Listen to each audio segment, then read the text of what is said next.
Bienvenidos a la lectura orante con las Sagradas Escrituras. Lunes 4 de marzo. Hemos vivido ya el tercer domingo de Cuaresma y hoy seguimos en la escucha del Señor que nos habla hoy en el capítulo 4 de Lucas, en los versículos 24 al 30. Escuchemos. Habiendo llegado Jesús a Nazaret, le dijo al pueblo en la sinagoga: en verdad les digo que ningún profeta es aceptado en su pueblo.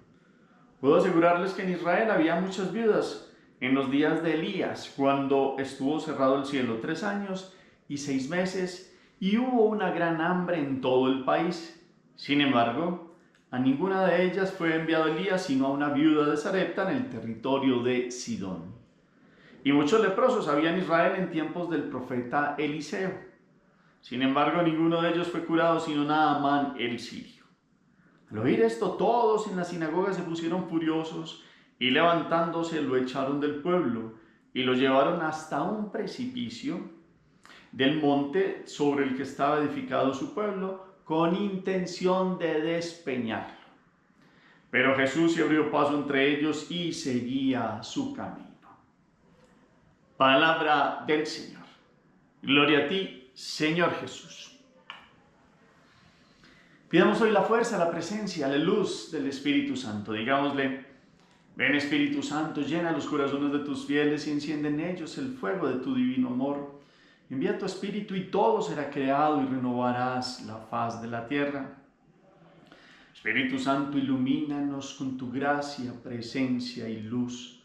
Llénanos del destello de tu gloria para salir de la oscuridad y poder vivir como hijos de Dios en el Hijo, como sacerdotes, reyes y sobre todo como profetas. A pesar del rechazo, podamos ver en la vida de Cristo una fuerza para seguir adelante. Amén. ¿Qué dice el texto de hoy? Los ojos se posan en las letras, la mirada y el corazón reposa en el sentido más profundo. Capítulo 4 de Lucas, versículos 24 al 30. Una primera lectura clara: ¿dónde está Jesús? ¿Y en qué ciudad y qué lugar de la ciudad? Dice una expresión con 2 ejemplos del Antiguo Testamento. ¿Cuáles son? ¿Cómo reacciona la gente? ¿Qué trata de hacer? ¿Pero qué termina haciendo él? Hacemos una pausa, la lectura nos habla el corazón. La segunda lectura, coloquemos un versículo, una expresión, un gesto de Jesús, una palabra o un versículo como tal, como eco. Hacemos la pausa, la palabra resuena. La tercera lectura es como una síntesis del texto, lo tratamos de recomponer con la memoria y lo bajamos de la mente al corazón. Nos ubicamos hoy en este día de Cuaresma con Jesús en Nazaret.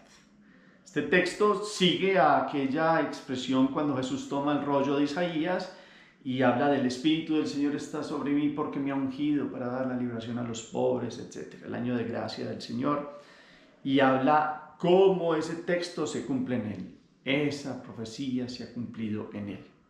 Todos miraban reaccionando como: venga, ¿qué es estas palabras? ¿Quién es este? No sé, el que se ha criado aquí entre nosotros y por qué se aplica ese texto.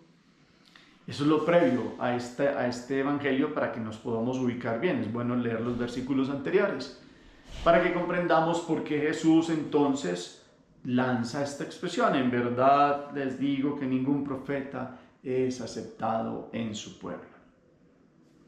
Escandalizados ellos porque el hijo de José, un buen hombre, Jesús había sido un buen hombre, María muy buena mujer, pero no más, no les daba para concebir que aquel que había estado 30 años trabajando como carpintero como su padre, en la vida del hogar, amando a su madre, criándose en la rectitud y en la obediencia, pues pueda ser el esperado de Israel, porque no cabe en la concepción un hombre que esté en Nazaret, porque el Mesías debía nacer en Belén. Se les olvidaba a ellos que Jesús había nacido en Belén, se les olvidaba toda la ascendencia davídica de Jesús y lo veían como un hombre bueno, pero sin la capacidad militar y de gobierno y de avasallamiento que necesitaban para quitarse el yugo de los romanos.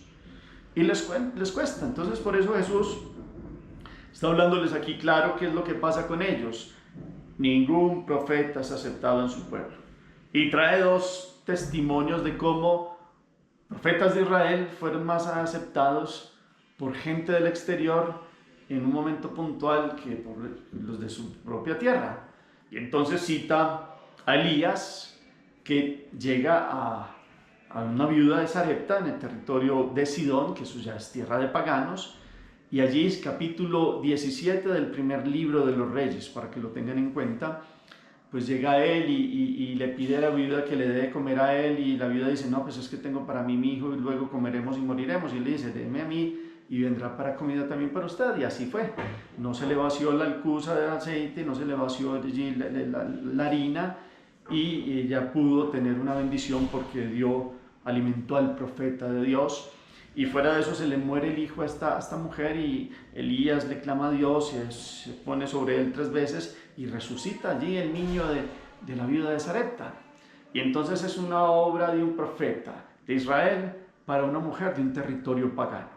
Y la primera lectura de hoy habla del segundo caso. ¿Quién es Naamán en Siria? Un hombre del ejército del rey de Siria que tiene lepra, y una empleada allí, una muchacha, le dice que vaya delante del profeta de Israel, y él va, pero entonces cuando llega el rey de Israel piensa que eso es como cómo va a curar él a un hombre, y piensa que eso es como un motivo de guerra, y resulta que le dice Eliseo al rey, no, dígale que venga a mí, y lo pone a bañarse 7 veces en el río allí, y él en el río Jordán, y él dice, bueno, yo si tengo otros ríos, y me pone aquí a venir hasta aquí para bañarme 7 veces en un río, y se iba a ir pues con toda la rabia.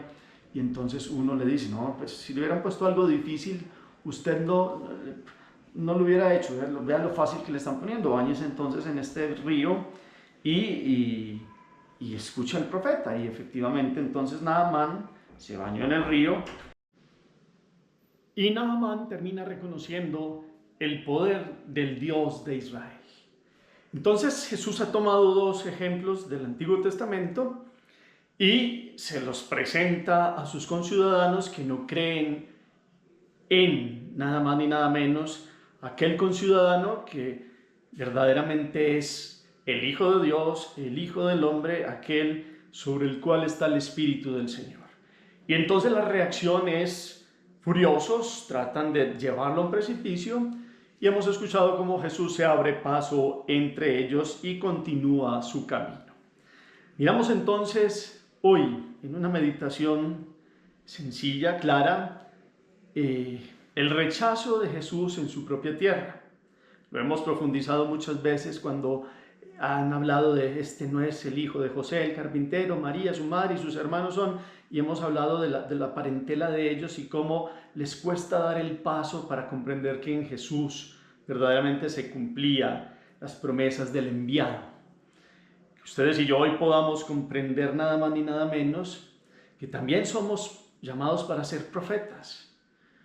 Inclusive dentro de nuestro espacio, dentro de nuestras familias, dentro de nuestros contextos de vida, y cómo le pedimos a Dios la gracia y la fuerza, y con esta palabra, en el ejemplo de Jesús, para poder ser profetas, es decir, hablar en nombre de Dios a los cercanos y con toda nuestra vida, en todos los contextos de la vida, podamos verdaderamente dar testimonio de Jesús. Y puede llegar el rechazo, y puede llegar la burla, y puede llegar la falta de comprensión de algunos que pueden burlarse inclusive de nosotros. Pero que hoy en esta palabra, en esta cuaresma, veamos a Jesús profeta, que le anuncia a los suyos, y lo debe hacer, y lo hizo. Y así debemos ser también nosotros, anunciar con nuestra vida la presencia de Dios, denunciar también aquello que no está dentro de la voluntad perfecta de Dios uno y trino, y también poder tener la capacidad de seguir nuestro camino como Jesús, que lo rechazaron los suyos, pero siguió su camino de predicación. El camino no termina, el camino es Jesús, y por eso hoy lo vemos en Nazaret, rechazado, pero con toda la capacidad de seguir dando testimonio y de seguir su camino por las tierras de Israel, anunciando el reino. Ustedes y yo podamos anunciar el reino de Jesús, en nuestro camino de la vida, que nos abramos camino también en las distintas circunstancias de burlas, de persecuciones, de adversidades, momentos duros de la vida, para que con la gracia de Dios podamos seguir caminando en su presencia. Hagamos oración. Bendito sea, Señor, por tu presencia y por tu gracia. Llénanos de tu fuerza para poder ser profetas, sacerdotes y reyes, para poder hablar en nombre tuyo, para no tener miedo al rechazo ni al que dirán, para poder hablar claro y contundente más que con nuestras palabras, con nuestro ejemplo de vida. Amén. ¿Qué acción o propósito queda después de esta palabra en este día? Cada uno lo puede mirar en el corazón. Gracias por el eco que colocan al final del chat. El Señor esté con ustedes y la bendición de Dios Todopoderoso, Padre, Hijo y Espíritu Santo, descienda sobre ustedes y los acompañe siempre. Podemos seguir en paz. Demos gracias a Dios. Feliz día para todos.